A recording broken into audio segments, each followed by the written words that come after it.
Hello again, this is Janey, the Principal of Regent London, and once again I'm going to talk to you about how to be successful in learning English. Today I would like to talk about how, as a student, you can recognise a good teacher.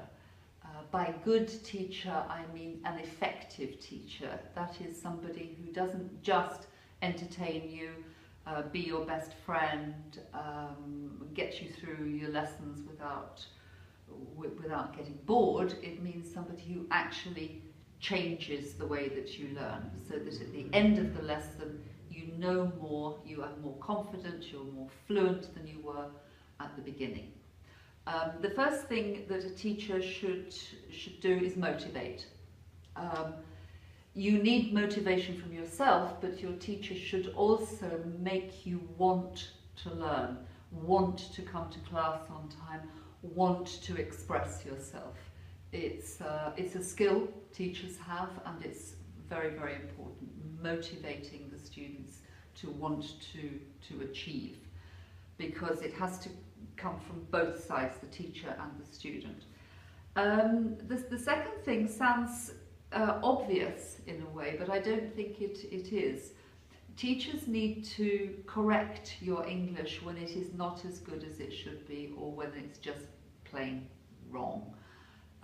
I've had many students in my career who have been very disappointed when I say, "Oh, that's not quite right," to say, "But nobody ever told me that was wrong." And I feel a little bit embarrassed for my own profession when they say that. Teachers often don't correct students as much as they should because they don't want to hurt your feelings. But no pain, no gain.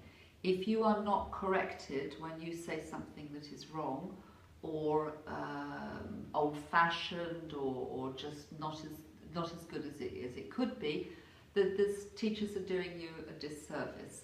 If you're learning to play the piano, you have to be corrected. If you're going to cook and you don't get feedback, you'll continue to cook rubbish meals, and nobody wants that. So teachers have to correct you. That's the second thing. Third thing, teachers must challenge you. This means that when you are saying things that are correct, but you could do better, you could say it in a more interesting way, you could say it faster, more fluent, better pronunciation, more interesting vocabulary. The teachers ask you to do it. They challenge you to do it.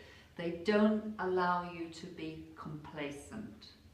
A complacent learner is a learner that's stuck, and teachers have to say, "No, you can do it again, do it again." Challenge. The fourth thing is coaching.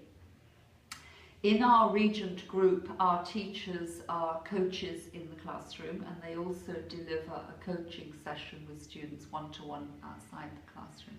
And what's the reason for a coach? A coach is there to show you your goal and to help you reach your goal. When you're learning a foreign language, your objective, your goal, your aim is to speak that language, not now, but in the future, in a much better way. And your coach, your teacher's role as a coach, is to help you see that person and get there. And the last thing, number 5, in being an effective teacher, is what you teach. Now, our teachers teach English, but it's more refined than that. There are 200,000 words in the English language. They don't teach them all.